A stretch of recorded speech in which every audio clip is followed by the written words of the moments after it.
This is the Art of Darkness podcast with Kevin Kautzman. And Brad Kelly. We're a couple of very online writers interested in the dark side of what drives creative people to create against all odds. This show is about art and the people who make it, what it costs them, and what it takes to bring something unique and impactful into the world. Each episode, we excavate the life and work of an artist you might think you know. Don't worry, they're all safely dead. On every episode, we try and find out just what the hell was wrong with them and how they worked through their darkness to create something that lives on after them and continues to move culture. Find us online at artofdarkpod.com and on Twitter at artofdarkpod.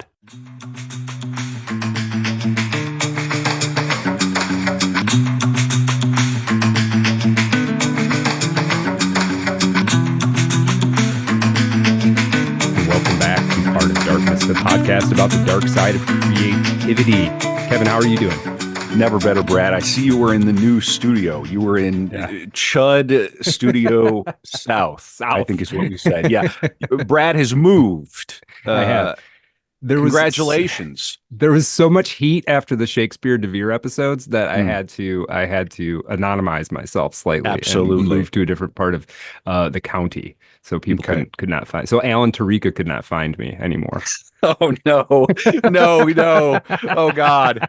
Friend of the pod, Alan Tarica. What's up, Alan? Hey Alan, how you doing? Yeah. Who's a very famous independent scholar of Shakespeare, who's very active online. If you find Alan there talking about DeVere and Shakespeare, say hello from Art of Darkness. Yeah. This is exciting. This is going to be a good one. We're taking it easy this summer, aren't we, Brad? You were busy. I mean, this moving is very stressful. Moving. Yeah. Well, you had a baby, then I moved. So it's like, man, there's, back, but we're back in the saddle now. And today we're welcoming to the show the great J.F. Martel, writer of the very fine book that I finished reading last night, Reclaiming Art in the Age of Artifice, out now in audiobook. We'll talk about that a little bit. He's the co-host of one of the most reliably interesting, fascinating podcasts out there, Weird Studies, which he hosts along with Phil Ford. Phil, for people who've been following along, Phil joined us to talk about MF Doom. Gosh, friend of the pod, Phil. Yeah, 2 years ago, I think maybe that was. It didn't seem like that long ago, but and I know there are a lot of people in the Art of Darkness audience who also listen to Weird Studies. That comes up from time to time in the Telegram or other places where we interact with you guys. So I hope you all enjoy this. If you're an Art of Darkness fan, you don't listen to Weird Studies, you should. You will like it. I would guarantee that if you like this show. And maybe if you don't like this show, the Venn overlap is significant, I think. Yeah. So it's good. And this is one thing that's cool about the internet, kind of doing things independently. It's like I don't even think anybody. There's no competition. It's like they're doing something cool too, and our fans like that. Let's chat at least. Yeah, we can all share the same 12 fans. I think JF's got a few more than that, but okay, all right. Maybe we don't. I guess for people who haven't listened to Art of Darkness before, our show has a few different formats, but the two primary ones are one of them is what we call a core episode, and that's when we do an in-depth profile on a great artist. Recent episodes include Sylvia Plath. We did an episode on William Shakespeare and Edward de Vere. I've still got Twitter threads I got to mute about that just to keep sane. F. Scott Fitzgerald, Marquis de Sade. Who else did we do this year, Kevin? We did another William S. Burroughs episode. Yeah, you went all the way back to the beginning and you redid Burroughs based on all of the very many things that we've learned since the beginning. Yeah. So we have shows like that, and then we have episodes like that in depth, 4 hours or more at times. And then we have episodes like this, which we call the Dark Room. And the Dark Room is where we further develop our understanding of the subject by bringing in somebody who can help us, see that subject differently. And in this case, we have the great JF Martel. Now, we talked, behind the scenes when I invited JF to come on, we talked about a number of subjects. And as I read Reclaiming Art, I realized that JF and I, and Kevin, you too, have a lot of the similar touchstones. I mean, figures come up in here who we've covered, such as Borges, Burroughs, as we mentioned. Hieronymus Bosch comes up in this book. So we probably could have talked about a lot of different people, but Kubrick is, I think, a fan favorite, and super interesting. It's a very, very deep well, obviously. But part of the reason, and maybe this is a good place to start talking about it, part of the reason we decided on Kubrick, I think, was that you recently, Jeff, had a course over at Mutations, called All Is Love, the Films of Stanley Kubrick. What can you tell us about what Mutations is up to and what that course is like? And yeah. Yeah, so Mutations is a, well, first of all, thanks for having me on. Yeah, Super thank you so much. Yeah. Very cool to be here with you guys. Okay, so Mutations is a learning platform run by Jeremy Johnson, who is an old friend. We used to write together at Reality Sandwich, which is where I kind of got my start as a writer. And he's gone on to, yeah, he's built this platform. He's doing his own. He's a scholar of Jean Gebser, if you're aware of his work. So, anyways, Jeremy has this platform, and I've been teaching on that platform for some time. And so, by teaching, I mean like creating courses of lectures where I can just kind of explore a topic in the company of those who wish to join me on the journey. So they're very exploratory, experimental lecture series. I really enjoy them. I've come to really like they're a huge part of my work now. Phil and I are doing one right now on our own platform, which we just launched, called the Weirdosphere. Oh, cool. Yeah. And so that's happening now. We're doing a series of five, like a 5-week course called The Beauty and the Horror, which is a line from Dune 2. I know you and I, Brad, kind of touched on that in our DMs. Mhm. But this one was, I've always wanted to do something on Kubrick. The first thing I ever got published on Reality Sandwich, that old online magazine, was about Kubrick. It was called The Kubrick Gaze, and I always wanted to go back there because I'm a filmmaker by not by training, because I kind of fell into it, but by trade, at least I was for a while. I'm trying to do less of it now because it's a horrible industry. But I was obsessed with Kubrick, like many of people in my generation, and just wanted to take this opportunity, like last winter, to kind of dive in to that world again and try to figure out what's going on in these movies, because there's he does elicit much discussion. You look online, you have like forums. It doesn't, all this theorizing and all these theories, conspiracy theories, and all kinds of speculation about Kubrick. I wanted to get into it, using the tools I've developed and try to see what I could find when I look at Kubrick's, his body of work as a whole.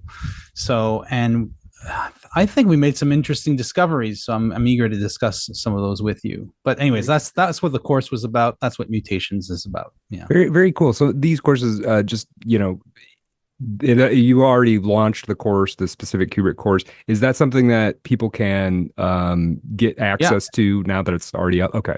Okay. Yeah. If they go to Mutations, which used to be called Neuro Learning, so maybe some of you are familiar out there, familiar with its previous iteration. Anyways, you go to mutations.org or something, you'll find it. Mutations, Kubrick, JF Martel, you'll find the course. And then you can still pay and gain access to all the lectures in the office hours, because we also do group discussions and everything's recorded. Very cool. So if you are interested by what you hear today, you may want to go there. Yeah, absolutely. Yeah, people check it out. And I love that. I love this, I love this modality. I mean, you've got this great podcast, and then there's this opportunity to go deeper. And I think that's really cool. It's a lot of fun. It's a lot of fun. Yeah. And get some interaction from people too. I mean, that's the one thing on our show, we kind of think you could learn a lot from the work we do and try to package and present, but there is opportunities to go further into this stuff, right? But beware, because your fans are really, really bright and smart. I know. You're like, oh my God.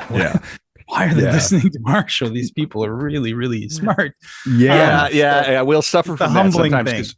We go wide. We do go deep, but we go wide. One episode we'll be talking about Burroughs, and we'll be talking about Kubrick, and then we'll talk about Hieronymus Bosch, and then one of our listeners will be like a Like an art medievalist. historian. Right, Right. right. Who specialize in it. You go, okay, yes, yeah, Right. you don't know what you don't know, I think is the Yeah. cliche. Yeah. We do our Yeah. best. Yeah. Well, we have a little book club. I'll just plug that real quick. We're talking on July 13th. We're talking Stella Maris and The Passenger, Cormac McCarthy's last two novels, and I know we're gonna have some people in there who are gonna know, understand, and get stuff out of those books that I didn't. So I'm really looking forward to that conversation. Yeah. Um, yeah. The Now, best part of it. yeah, it's really it's awesome. Yeah.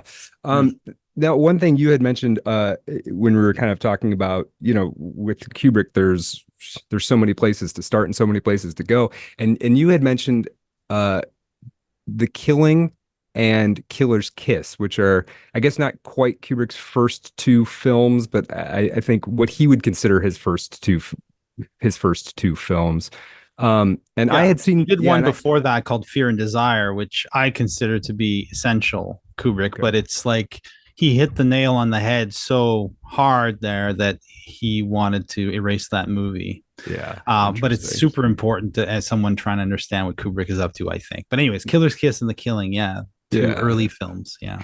Yeah, and I had seen The Killing years back. I had never watched Killer's Kiss until last night actually. And it's interesting,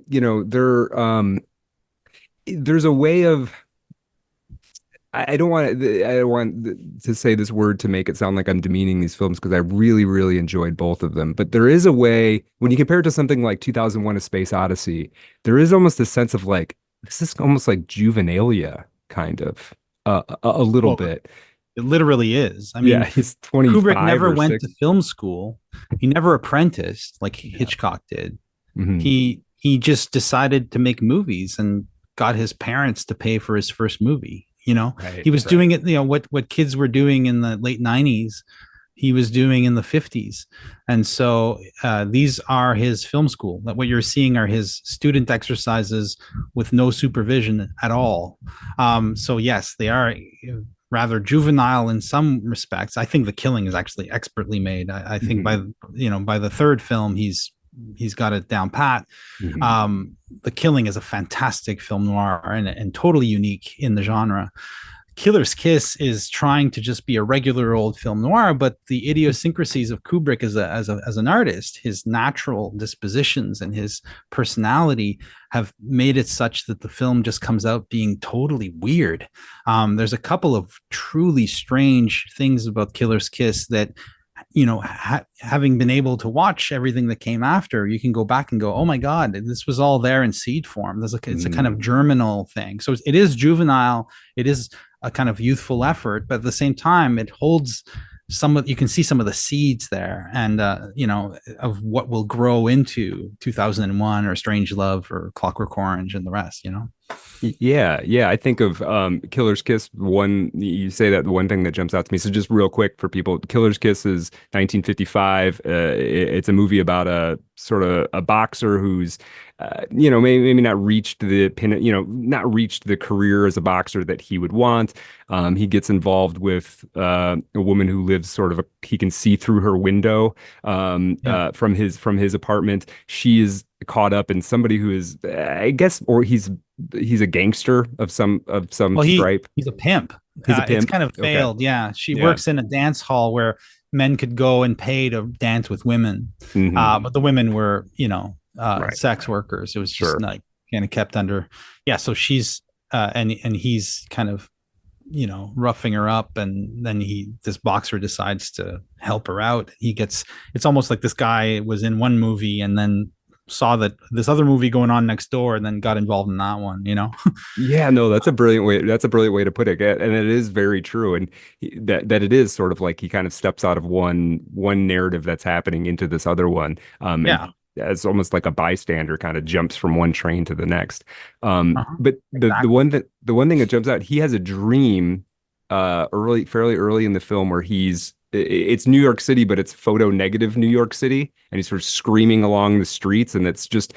If you've seen 2001: A Space Odyssey, the scene where, towards the end where we're going into, there's a thousand different interpretations of what's happening towards the end of 2001: A Space Odyssey. But that great shot of that astronaut's face sort of flying through that psychedelic scene, and it's sort of there in its Yeah. nascent Not only that, form. but once in this, it's called the Stargate sequence, is what Mhm. it's usually called, right? So Mhm. Bowman is going through the Stargate, and then you start getting shots of this landscape, of this bizarre, and it's all polarized footage, right? So it's the same as in Killer's Kiss. Yeah, Yeah. that is one little aesthetic hint of and that's another thing. Kubrick is very deliberately throughout his film making connections between the films, replicating shots, uh, you know, uh, echoing narrative moves.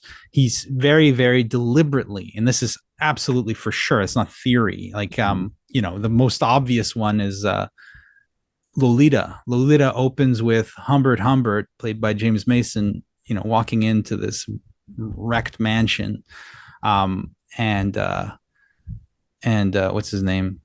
Peter Sellers, who's playing the bad guy, I can't remember his name, is sitting there, and he's drunk, and he starts to taunt Humbert. He says, "Who are you, Spartacus? Have you come to free the slaves?" And of course, he's echoing that's the last film Spartacus. Kubrick made.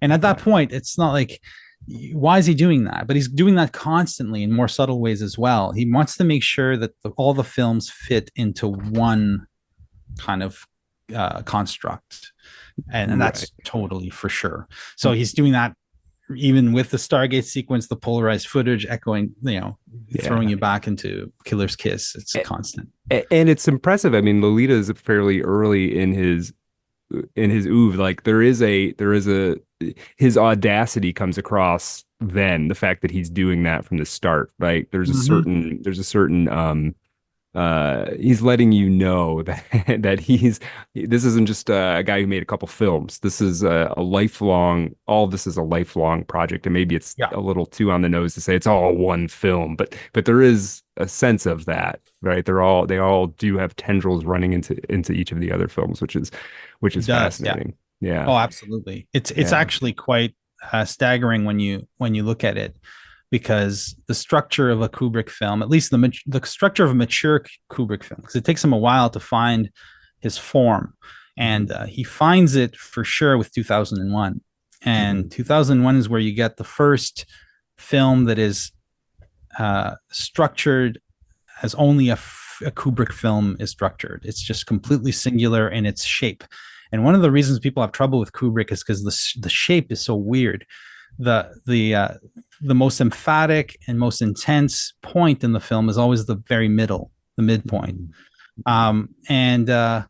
And so that's strange, because it makes the second half of a film difficult to watch, or you need more effort. And it's the same in every film of his after 2001. You get this thing where after the midpoint, it's like, okay, I gotta, because you're going downhill.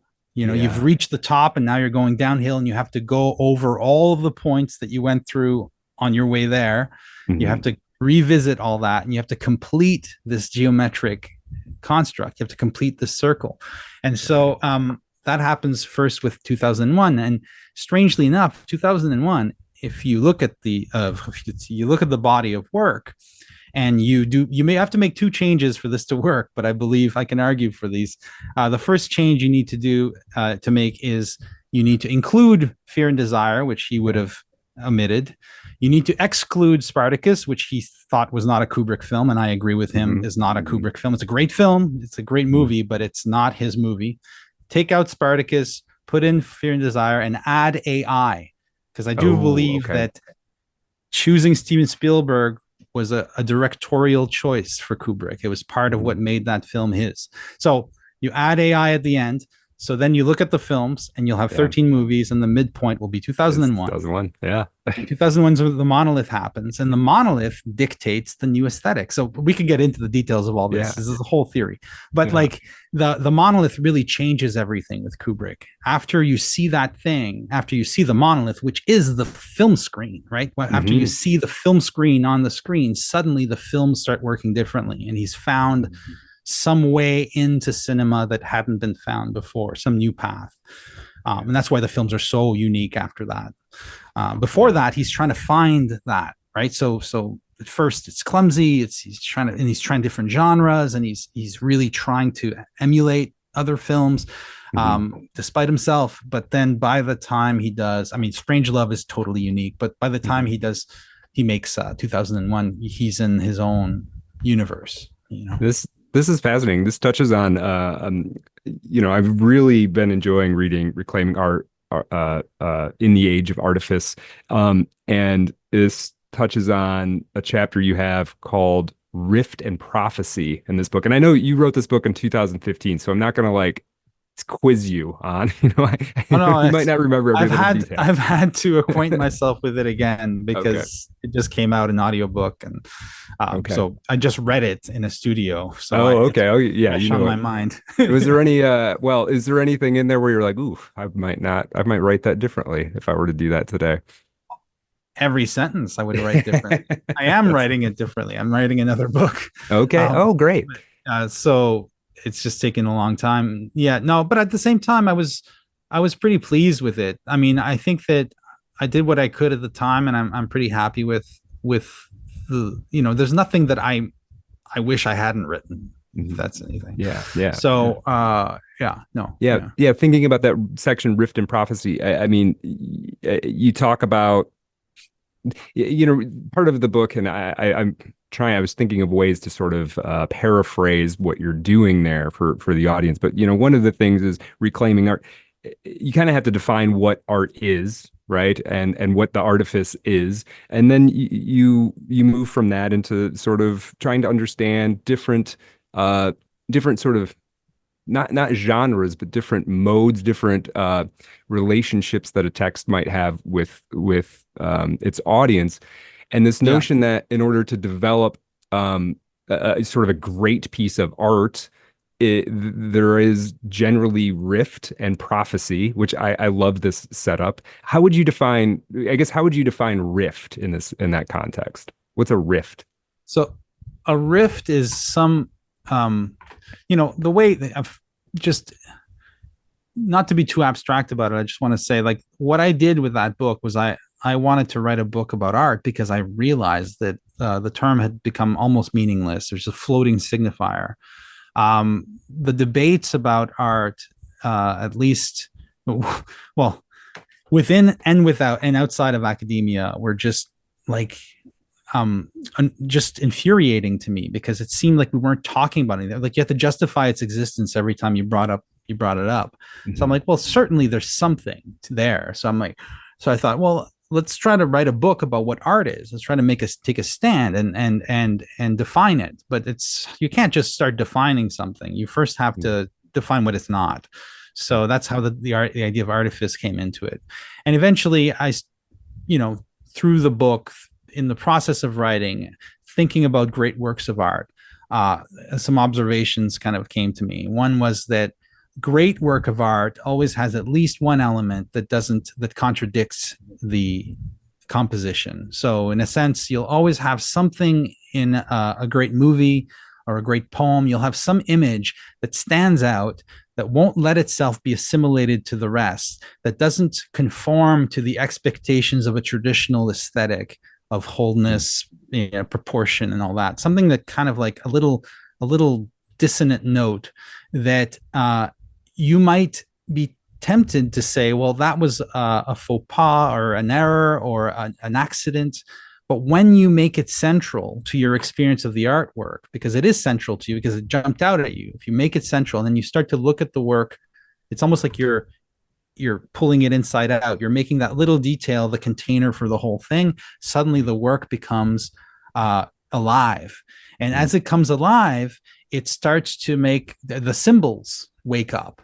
And it's no longer just like a flaccid kind of inanimate thing that you're trying to prod into life and trying to make it talk to you or to someone else. It suddenly comes alive and the symbols become alive. And that's when the prophecy part comes in. Prophecy meaning that the work starts to constellate with things outside of it, things out in the world, events in history, and that sort of thing. So the rift is usually it could be anything, a little discontinuity. Some examples from Kubrick. I'll give you some examples. Kubrick's and rifts can be intended or they can be accidental. It doesn't really matter, because the whole logic of the argument of the book is that art has its own, it's a Jungian book in that sense, that art has its own kind of intelligence, and an artwork has, it's like an organism, so it wants something, and the artist's job is to bring it out, to kind of midwife it. So an example from Kubrick is in Full Metal Jacket. There's a scene where the soldiers, one of the soldiers is lethally wounded, and so he's dying, and he's surrounded by his fellow soldier, and they're all kind of grouped around him, and in the background there's a burning building, and the building looks exactly like the monolith, to the point where when a journalist brought it up with Kubrick was kind of astounded, like, yeah, it's not crazy. But the positioning, like, you see these soldiers crouched over this dying comrade, and in the background, the monolith, it's basically replicating the hominids around the monolith, and the monolith brings war, right? That's the first kind of thing they do with it. So it's thematically on point, not just cinematic, not just visually on, like, a riff. It's actually thematically perfect. Yeah. Another one, my favorite example of a riff, because it's obvious, and when you start with obvious examples, then it's easier to discuss the subtle ones, is from a movie called Michael Clayton. Have you guys seen this movie? Yeah, it's with George Clooney. I love Michael Clayton. Amazing film. Yeah, amazing thriller, conspiracy thriller. So that's a movie. That's a straight up realistic conspiracy thriller about a corporation trying to big cover up, and one of the lawyers defending this corporation in this class action lawsuit, he's bipolar, stops taking his medication, starts to show symptoms, and becomes a kind of prophet against the corporation. He turns against the corporation and against his own law firm. So they call in Michael Clayton, who is George Clooney's character, who's kind of the law firm's fixer, to just get this guy under control. But of course, he gets kind of swayed. He gets persuaded. He ends up kind of allying himself with this lawyer. But throughout the film, there's this whole kind of it's not a subplot, it's just this thread of Michael Clayton's son is reading this book called what's it called? It's called something like Kingdom and Conquest or something like that. I can't remember. It's like a fantasy book. It's a fantasy book. Yeah. And his son is telling him about the fantasy and stuff. And in the book, Michael Clayton, George Clooney, is flipping through the book. At one point, he comes upon a picture of a horse, I think by a tree. And it's just kind of whatever. And then later on, towards the end of the film, Michael Clayton's trying to get away from these. Well, he's decided to take action. I can't remember where he is in his arc, but he's driving along in the country after covering up anyways. And and there's a bomb in his car. We know it. He doesn't know it. And these two assassins are going to basically blow up his car. And so, but then he sees something by the road. He stops, he steps out of his car, and he sees these beautiful horses in the morning mist on this hill. And he moves towards the horses, and then his car explodes behind him. So again, it's the thing where he steps out of the movie into this other movie, this fantasy movie, right? And this weird acausal synchronicity moment, this weird coincidence, becomes instrumental to understanding the film. Now, in a traditional thriller writing, you'd say, well, that's a really clumsy move to make, because like your hero gets saved by some random ass coincidence that doesn't matter. It has nothing to do with the plot, but it makes the movie. I think about that scene probably once a month. Exactly. It's because it doesn't fit. It's because it's a rift in, not just a rift in the film Michael Clayton, a rift in the thriller genre, a rift that shows us the thriller genre, which is all entirely predicated on a kind of secular, realistic, materialistic take on reality. Everything's causal. Everything leads to everything else, right? Yeah, exactly. And yet, in the aesthetic universe of art, it too bottoms out in fairy tales. It too bottoms out in fantasy. And that film shows us that. So it's giving us insight into the genre itself, which is a prophetic move made possible by the rift. Yeah, I absolutely love that. And I do also, that scene, as soon as you said Michael Clayton, I was like, the horse. It popped into my head. I think about that. I think about that all the time. And I very interested in the fact that it's important to me. So both Kevin and I come out of academic writing programs, right, where we are sort of trained on what are the rules, right? I mean, I've sat in screenwriting courses where it's like, here's the free tag triangle. This is how a movie is supposed to work. It goes like, it has this shape to it, and those movies do work. I mean, you watch something like The Fugitive, it basically follows that rule. And if I thought hard about it, there probably is a rift in there somewhere that makes that film stand out. But I do like this notion that perhaps a radar for either a writer or an audience to find these riffs are like, is this something that kind of goes against the rules of the craft of writing in some way? And you can't assemble an entire thing by violations of those rules, right? It's partially what makes it stick out is it's this one moment in something, the rest of the milieu of it is following the rules or the expectations. Right. Yeah. But then you have like filmmakers like Stanley Kubrick who hated the three-act structure. He hated it. Yeah. And so he did everything he could to avoid it, to break it. And so in a sense, that means that the logic out of which you'll get the rifts in a Kubrick film won't be the logic you use when you look at a film like Michael Clayton, which is very much just following the formula, but then doing something really unique that lifts it to another level. Whereas with Kubrick, everything's being done differently. So it's like Shakespeare. In a Shakespeare play, in Macbeth, there's a rift in every line, right? There's something in every line. Well, throw your imagination off on this weird tangent into some other galaxy. Like, I will speak daggers to her. Well, that's a metaphor. You could say, oh yeah, he just means he's going to say some, he's going to be nasty. But really, he's also saying he's the lamb, the sacrificial lamb in the book of Revelation, the lamb that comes with swords coming out of his mouth. He's also saying that. Like in Shakespeare, it's so full of rifts. And I think at one moment in the book, I say something like, the greatest artists are the ones who can put as many rifts as they can in a work without it falling apart. But 90% of the time, it'll fall apart if that's your goal when you set out. So like setting out to break rules is not enough. You kind of have to, Kubrick said it himself in an early essay. He said, it's kind of sounds arrogant, but I think it's not untrue. He says, a truly original mind will make truly original work as a matter of course. The rest of us should just stick to what works and follow the formula. Yeah, that definitely makes sense too. Well, and the one thing in the Shakespeare note that I find interesting is, there's all these neologisms and turns of phrase and that show up in Shakespeare work. And, they become now, some of them now, you hear them so often that they feel a little cliche. And if you were to put them in your writing now, it doesn't do anything for you, really. But the fact that they became cliches to me is suggestive of a rift. The fact that something can enter the language so deeply that, hundreds of years later, it's still being said, to me strikes me as something like... I mean, you could argue that all of culture is just metabolized art. It's just art. We've metabolized a language. It's just metabolized poetry. The first person who called a brook was a poet. He wasn't just, my younger daughter is often asking, like, how did this word get invented?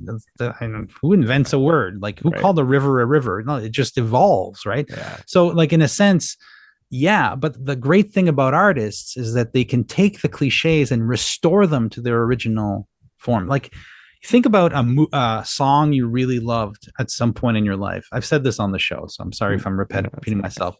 A song that you loved as a teenager, whatever, like The End by The Doors. Okay. If I hear I never put that on. I listened the shit out of that song when I was like 16, and that was it. I was done listening to The End. But if I'm driving my car on a road trip, and The End comes on, I'm going to hear it again like it was the first time. Yeah. It's going to sound as new because suddenly it's unbidden. It just comes up in my life like something I see along the roadside. It's just new. And I realized that I hadn't exhausted anything. I hadn't taken anything from the cliche is just as good as it was at the beginning. It's just a matter of framing it so that it appears in its newness as opposed to appearing with that patina of familiarity that usually covers it up and allows us to not really see it, Yeah. So that's why great artists aren't against well, no one wants cliche, but a great storyteller, a great filmmaker will be able to take a cliche and just renew it, refresh it, recycle it in a weird way, and it becomes new again. So I don't think anything gets old in art. Everything's always new. It's just a matter of both artists being able to create works that kind of make that manifest, and also art receivers, recipients, people like us who are able, who are willing to allow art to work on us so that we can see the new in it. Because I think one of the biggest problems art has today isn't artists, but it's the absence of a people who are willing to experience art on its own terms. It's like what Paul Klee said, you know, everything's going well. Or no, Oscar Wilde said this once. He had one of his plays was opening, and on the day after, somebody asked him how the opening went, and he said the play was perfect, the audience was terrible. That was his response. Or like Paul Klee would put on a show, and he said the show is great, but the people is missing. You know, I'm calling forth the people, and they're not here yet. The people who this was made for aren't showing up. And so it's, when it comes to cliche, artifice, and all that, it's a lot more ambiguous than it might seem, like I'm saying sometimes in the book, where it's like, oh, Pepsi, Coke, like, oh, art or artifice. It's not like that clear which is which sometimes. No. What this, you know, this makes me want to ask the question, you know, I was reading this book, and you know, knowing you're writing it in 2015, which in some ways isn't that long ago, and in other ways in internet time, that is kind of a long time ago, right? And since then we've seen sort of the advent of you know, generative AI, and which you don't mean, when you say artifice as the subtitle, you don't mean necessarily artificial intelligence generated art, but you don't also, if I take the meaning correctly, you don't also not mean generative AI either, right? I mean, no. Is it more, are we more in the age of artifice now than in 2015? Yes. Okay. Yes. In fact, like the book's kind of a warning, and I think it's warning us of 2024.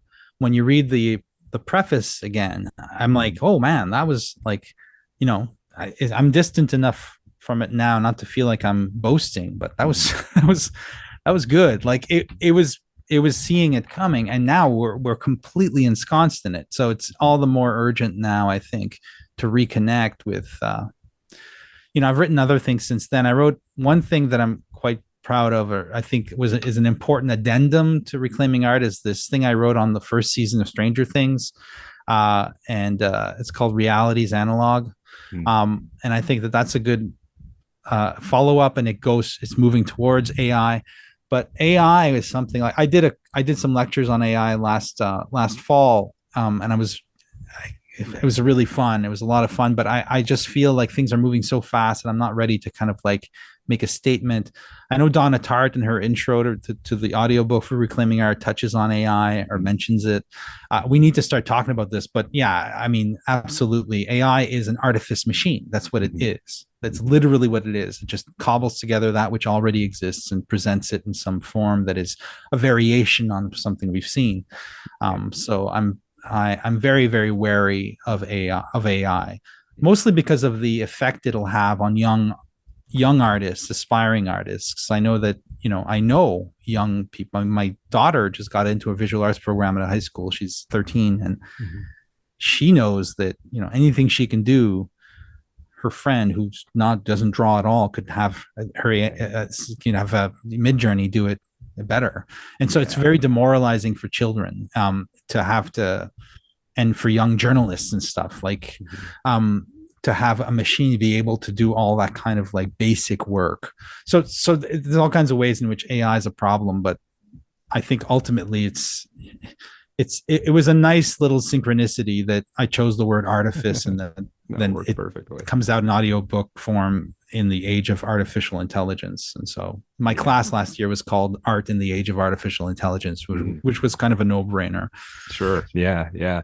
No, it makes me think, you know, it's interesting. There's more being lost to it than I know that a lot of people will sort of make the claim that like no AI art can ever do what a human made piece of art can do. And I'm not I don't know if I totally agree with that yet, mostly because I don't know what the future of this is. And anybody who thinks they could predict how this is all going to play out is I think fooling themselves to a certain degree. Things are happening so fast. I couldn't have predicted now a year ago in terms of this generative AI stuff. But the one thing that certainly to me seems like a problem is that I don't know if people understand the implications of you coming to a scenario where there is no incentive for people to learn the craft of whatever art form Yeah.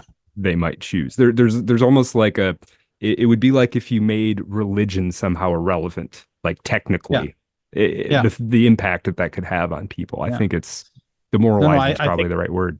and I don't think anyone's properly quantifying the impact. I don't know if it's possible.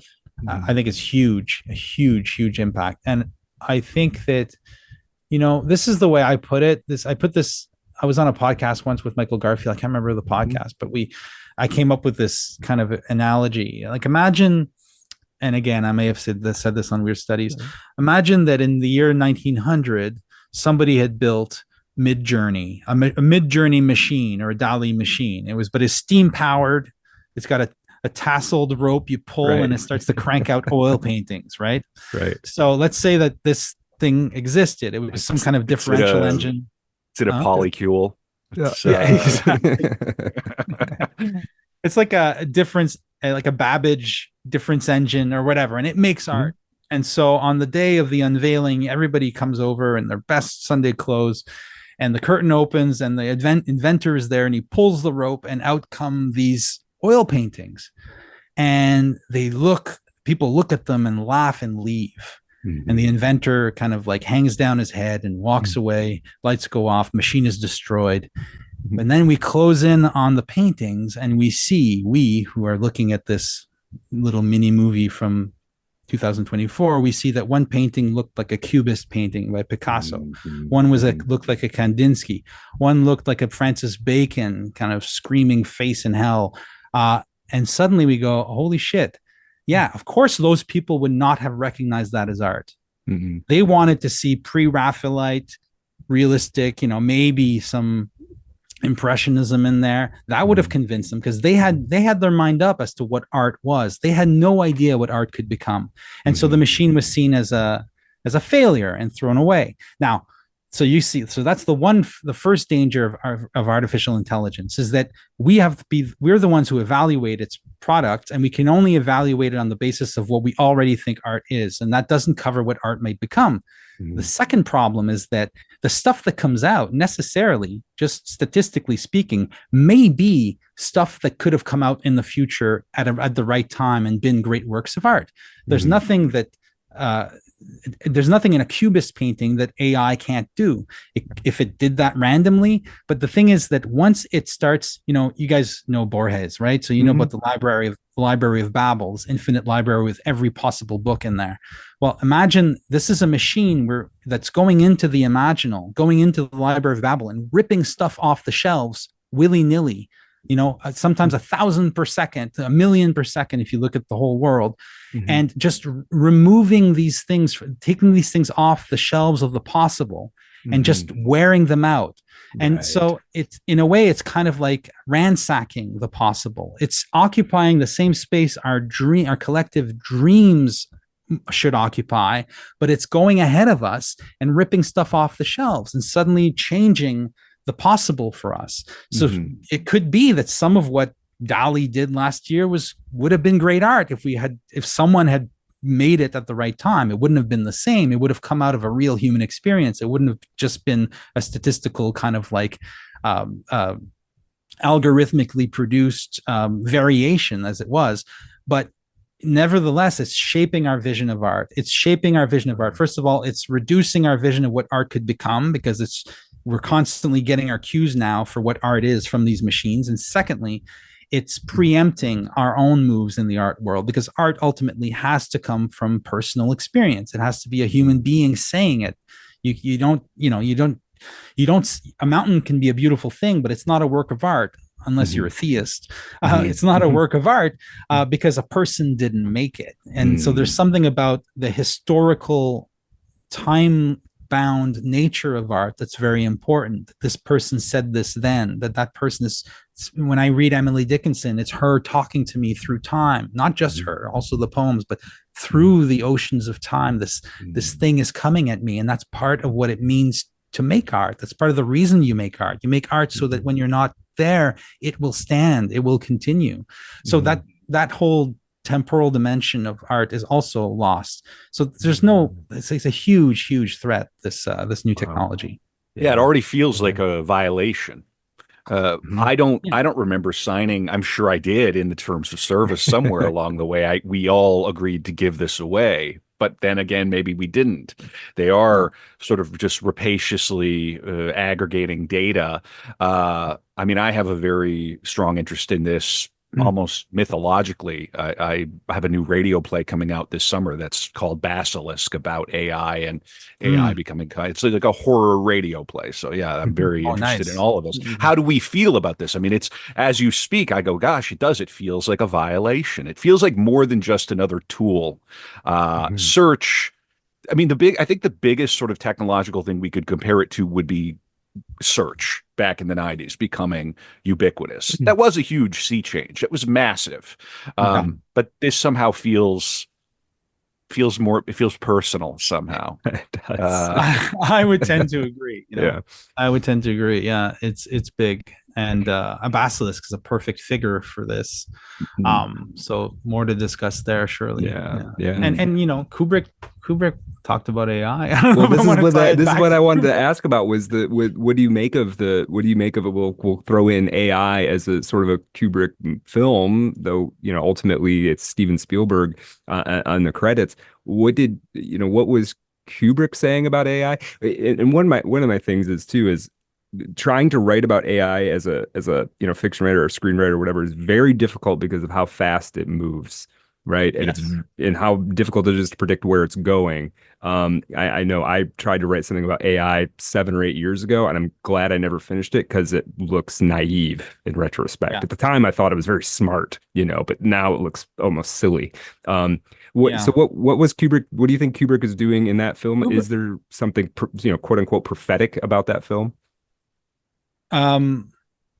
Yeah, I mean, well, Kubrick he used AI. I think he used it more poetically in a way it's hard to transpose his ideas on it to the situation. Having said that, having tried to, I think he's quite sympathetic to AI in the sense that he didn't see any a priori reason why we couldn't create something that was alive, since he was fundamentally he wasn't a materialist, but he was certainly a materialist, a weird materialist. Like he believed that he didn't believe in he wasn't an idealist, and he wasn't religious, and so he has like, well, why not? Why couldn't a machine? But at the same time, he was a very moral writer, and this is something people don't realize about Kubrick, is that he's very much concerned with the moral dimension.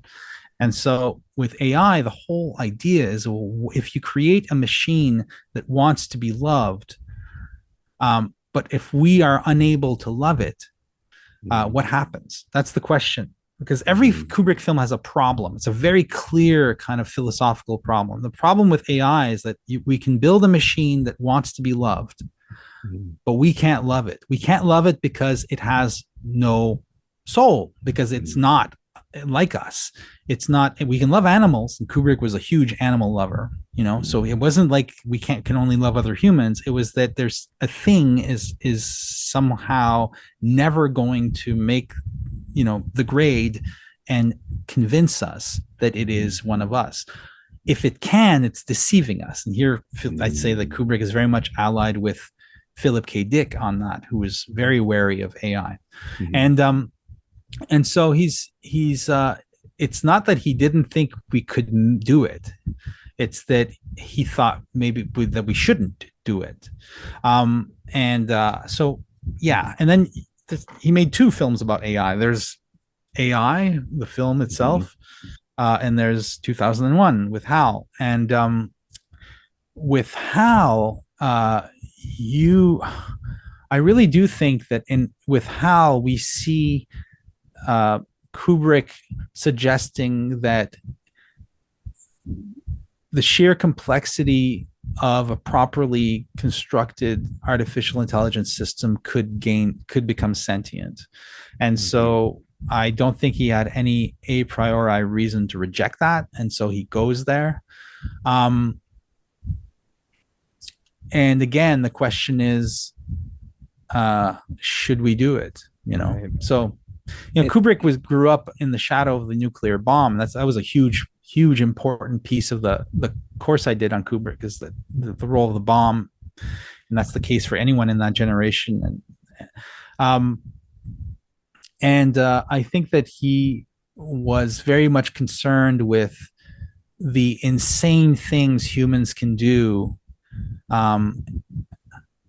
without being able to stop themselves from doing it. Like the bomb to him was completely absurd, the fact that we'd ever build this thing.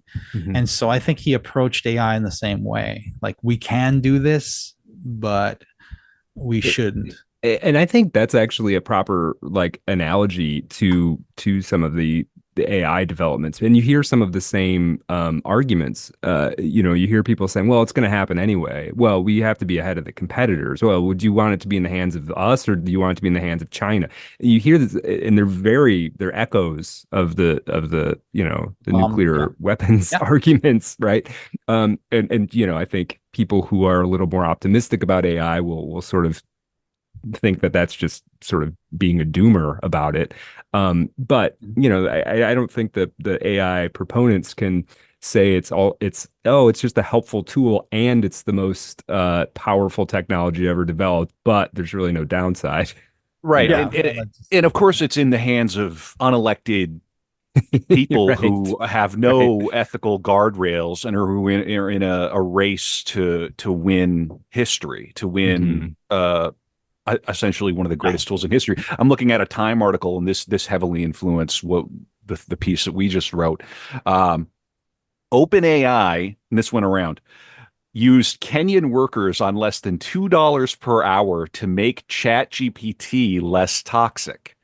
So they were subjecting these Kenyans for under $2 an hour to, I assume, some of the worst material, the worst content that, because of course ChatGPT can't replicate, just do the thing where you imagine the very worst stuff that can be online. So the people who are ethically in charge of this new god, or this new demigod, this instantiation of the demiurge, whatever you want to call this thing that is emerging, have the ethical wherewithal or to pay under $2 an hour, this sort of like techno digital neo colonial move to subject these Kenyans. And I highly doubt they had psychologists on staff, or if they did. Do you understand? So these are the same people building these things, and I don't know what we expect the outcome to be, but then again, nobody's stopping it, and here we are.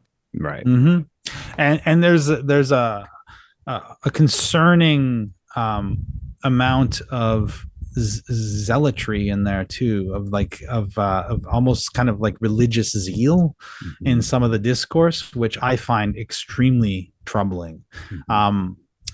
They really, Phil and I built, over our conversations, we have this idea of like anthropos, which is like the modern God. When we threw away the Judeo-Christian God in the early modern period, we replaced him with ourselves, or at least an image of ourselves. Call it anthropos. And it's if you think Yahweh was a jealous God, wait till you meet anthropos. And now we're giving anthropos like a body, a shell, an earthly shell that he can inhabit. Who one person who saw this coming was Rudolf Steiner. Rudolf Steiner, the founder of anthroposophy, although it wasn't anthroposophy like worship of anthropos. He had this theory about Lucifer and Ahriman, these two sides of the demonic, and Ahriman was the one who was coming. Lucifer had been in charge now for like 5,000 years, and Ahriman was preparing his return. And he has this kind of dramatized essay where he's talking philosophically, but of course he was a mystic, so we'd always go into these reveries, and he's saying Ahriman has made a deal with Lucifer, Ahriman has asked Lucifer to take care of men's stomachs, and meanwhile, Ahriman awaits the filling of all of the container jars or something like that. So Ahriman, in order to return to the world, Ahriman will need these jars, these kind of like these urns full of something. And Steiner asks his audience, because this is a lecture he gave, he says, what do you think Ahriman wants to put in the containers that he needs to come back? And he says, all of everything, all of our documentation, all the useless documents that they're rotting away in archives. He needs all the data. Whoa. This is in like 1904 or something. Yeah. And so, wow. They tried symbolic AI. It never worked for the second half of the 20th century. They had all these models of trying to make a machine think. What finally worked was the LLM. And what did it need before it could manifest? It needed all of our data. We needed to put everything out there so that it could harvest it. And then suddenly it starts to act as though endowed with intelligence. And I've experimented a lot with AI, and there are weird moments sometimes where you're like, when something's telling you in the first person, I am not conscious, don't worry about it. Right. I'm a little skeptical. I wouldn't believe anything telling me that. If a frog told me that, I'd say bullshit. Right. I hear what you're saying. Yeah. So when a machine does, I'm very wary of this technology. I think there's a lot more behind it than even the experts kind of understand. That weird. I mean, it's fascinating. And it's incredible the way they've nudged us along here, because it is indistinguishable from magic. We live in an extraordinarily magical age. If you could drop somebody from the 16th century, they would recognize all of our technology as wizardry. Yeah. Absolutely. And we take it for granted. Yeah, we've just found a material pathway to accomplish what all those grimoires were promising these, people, like look at all of the spells in like the lesser key of Solomon. It's all like travel, travel. Let them speak without speaking. See without seeing. Speak over great vast distances, or we're doing all of them. It's oh man, you're braver than I am. I won't even like play with the generative AI stuff, partially because I understand the allure of it. Like I'm just going to put some stuff in and I'm going to get stuff out of it, and it's going to be this. I don't do it for the same reason that I don't, farmers don't name the animals, right? You don't name because you're going to eat it. I don't want to have a personal relationship with it, because I want to be able to kill it. Right.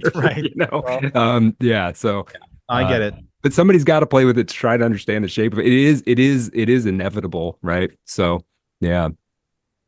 We come back on the after. Yeah, go ahead.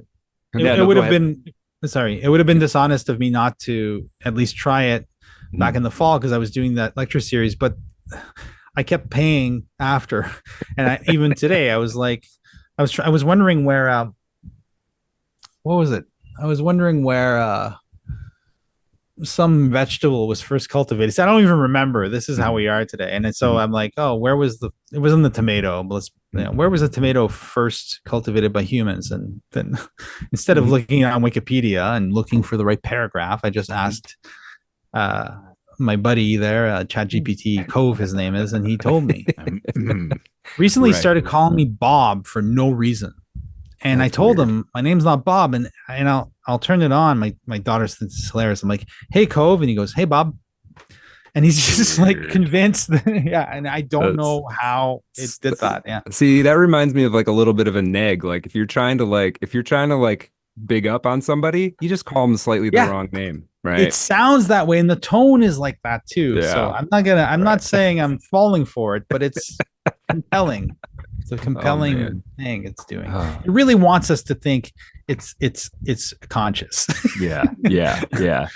Oh a man. paradox, but yeah. Yeah. Well, I think we'll kind of wrap it there. One thing for Kevin, sorry, you got something? No, not at all. Yeah, I'm okay, 100% on board. This has been a lot of fun. I'm Yeah. really interested in AI right now. When we were writing our little script, which I know I already mentioned, but we used it for just a bit of the writing of the voice of the creature in the script. I think that's an acceptable use of AI as an artist Yeah. right now for a Yeah. little bit of a gesture there. But yeah, Mhm. no, and I don't think ultimately it's going to replace. I think we'll settle on some balance where it'll be a tool. Mhm. I agree. And some people will try to fake it, but there are much larger existential questions to be asked and to be Yeah. discussed. And we're already in it. They just drop this stuff on our heads Yeah. and they're like, hey, deal with it. It's Yeah. here we are in Yeah. the Wizard Wars. Yeah. Brad, what are Right. we going to do on the After Dark here? Yeah, so we're gonna switch gears slightly. There is a remaining couple Kubrick questions I want to throw out there. One is about coming from the book Reclaiming Art, about this notion of kitsch, and I want to get a better understanding of what that is, and I want to see if it applies to Kubrick. If so, why not? Where? But I also want to switch gears a bit and talk. Mostly because I want to talk about it, and Kevin, it's our show, so we're going to talk about Dune 2. But I want to think about Dune 2. I want to ask another question that kind of comes out of Reclaiming Art. Is Dune 2 a masterwork? And a second question, is it a classic? And I think we can frame that out of Reclaiming Art. Best picture of the year. So JF, thank you so much. People out there, listen to Weird Studies. Find JF on Twitter. I think it's just at JF Martel, correct? Yeah. With Yeah, an okay. underscore in there somewhere. Yeah. Okay. All right. Well, we'll have it in the show notes. So don't worry about that. Just click into the episode. Definitely listen to Weird Studies. That gets the AOD stamp of approval. We love you guys. So Thank you. Keep doing what you do, and yeah, be good out there. Oh, Cormac McCarthy episode coming up. So buckle up, folks. Aaron Gwynn is joining us. So we're gonna have a good time. Thanks again, JF. Nice to meet you. We'll Thank chat you, on the guys. After Dark here. All right. Real pleasure. Unless you send your AI doppelganger, in which case, hey, we'll chat with him. Maybe he's been doing this whole thing all along.